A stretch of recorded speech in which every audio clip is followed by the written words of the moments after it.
Hello, praise the Lord, good morning, जय मसीह। मैं आशा करता हूँ आप सब लोग कुशल मंगलमय हो, क्योंकि परमेश्वर सचमुच में आपका ख्याल रखता है और आपका चिंता करता है, और वो आपको ताजगी और नया एहसास, नया उम्मीद देता है जीवन जीने के लिए। और इसी बेसिस पे मैं विश्वास करता हूँ कि आप सब लोग अच्छे हो, तंदुरुस्त हो, और जहाँ भी हो आप सेफ एंड साउंड हो। मैं आपके लिए पढ़ रहा हूँ इफिसियों का पत्री, उसका 4 अध्याय, उसका 32 पद। इफिसियों 4 और 32 इस प्रकार से लिखा है, एक दूसरे पर कृपालु और करुणामय हो, और जैसे परमेश्वर ने मसीह में तुम्हारे अपराध क्षमा किए, वैसे ही तुम भी एक दूसरे के अपराध क्षमा करो। एक और पद मैं पढ़ना चाहूँगा आपके साथ। मत्ती का किताब से लिया गया है, उसका 6 अध्याय, उसका 14 और 15। मत्ती 6 अध्याय, उसका 14 और 15 इस प्रकार से लिखा है, इसलिए यदि तुम मनुष्यों के अपराध क्षमा करोगे, तो तुम्हारा स्वर्गीय पिता भी तुम्हें क्षमा करेगा। और यदि तुम मनुष्यों के अपराध क्षमा ना करोगे, तो तुम्हारा पिता भी तुम्हारे अपराध क्षमा ना करे। दोस्तों, हम मसीही जीवन में यहाँ पे एक बहुत ही बड़े बातों को हमेशा ध्यान देना चाहिए कि हमें we are here to forgive and forget. We are here to forgive and forget. हम यहाँ पे मसीह जीवन में एक बेसिक आधार हमारे और आपके जीवन में होना चाहिए। वो ये होना चाहिए कि हमें एक दूसरे को क्षमा करना चाहिए और उसे भूल जाना चाहिए। लेकिन दोस्तों, हमारे और आपके लिए और बहुत सारे लोगों के लिए आज ये बहुत बड़ा चुनौती है। मसीही जीवन के जो कुछ मुख्य प्रिंसिपल हैं, बेसिक्स हैं, वो कुछ लोग को पता है, लेकिन वो उसको अपने जीवन में लागू नहीं करते हैं। और कई एक बार हम इस बात का उल्लंघन करते हैं। लेकिन मसीही जीवन का जो बुनियाद है उसे मानना ही पड़ेगा, क्योंकि because we are here to serve God who is a servant of all. क्योंकि हमारा उद्देश्य सिर्फ यही है कि हम परमेश्वर को महिमा दें, और परमेश्वर को हम क्या है, परमेश्वर की सेवकाई करें, जो सबों का सेवक है, जो महिमा के योग्य हैं। और इसीलिए हमें क्या है, फॉरगिवनेस का एटीट्यूड बहुत ही ज़रूरी है। हमारे जीवन में फॉरगिवनेस बहुत बड़ा मायने रखता है। बिना आप ये स्वभाव रखे आप आगे एक सफल मसीही व्यक्ति या मसीही शिष्य, मतलब मसीह का शिष्य बनना कठिन है हमारे और आपके लिए।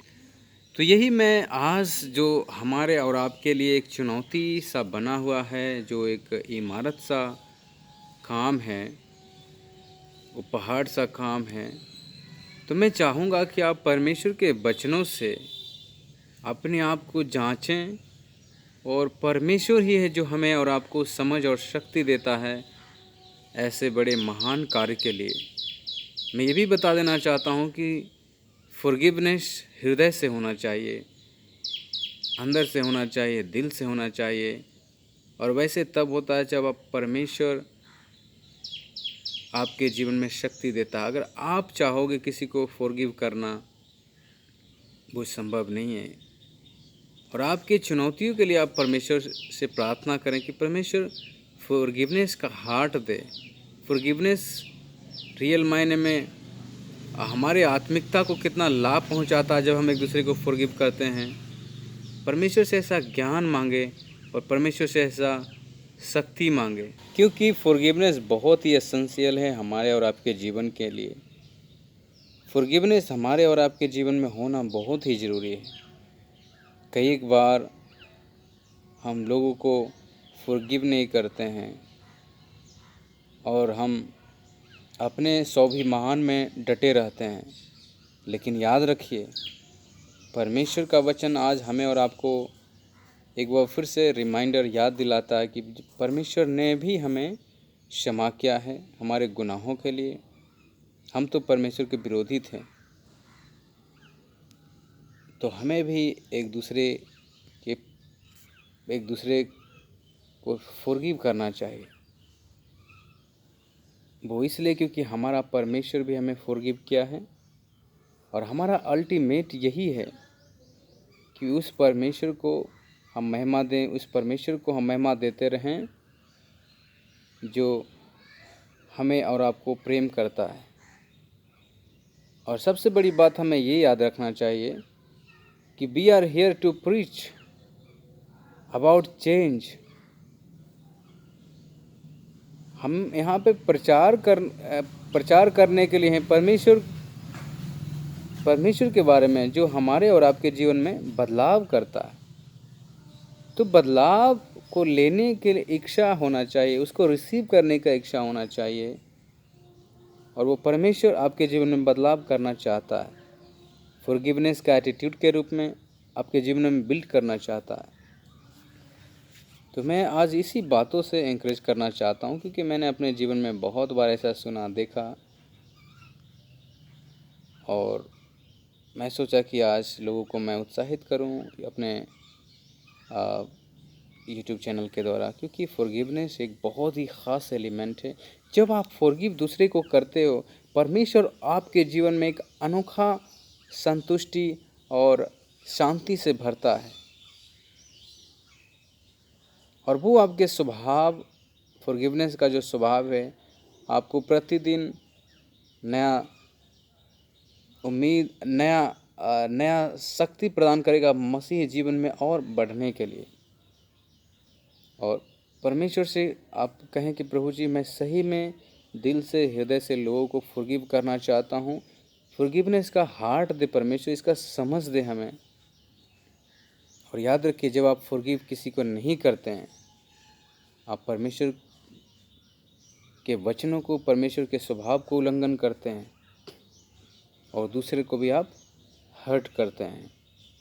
और ऐसे कार्यों के लिए, ऐसे स्वभाव को आप मौका ना दें, बल्कि आप प्रतिदिन कोशिश करें कि आप मसीह में बढ़ते रहें, मसीह के स्वभाव में बढ़ते रहें, और हर एक अच्छे स्वभाव को आप क्या है, अडॉप्ट करते रहें। क्योंकि अल्टीमेट हमारा इच्छा यही है कि हम कैसे भी परमेश्वर के नामों को महिमा दें, परमेश्वर को प्रेज करें, परमेश्वर को धन्यवाद दें, और प्रतिदिन मसीह के स्वभाव में आगे बढ़ते रहें, कि हमारा मसीह आने वाला है और वो हमें और आपको विश्वास योग्य देखना चाहता है। तो क्रूअल दुनिया में आप बहुत ही चौकन्ने रहिए, स्मार्ट रहिए, पवित्र आत्मा की अगुवाई में आप बढ़िए, परमेश्वर से शक्ति मांगिए। और मैं विश्वास करता हूँ कि फॉरगिवनेस का एटीट्यूड आपके जीवन में परमेश्वर जल्दी जड़ से देने जा रहा है, और आप समझिए इस बात को।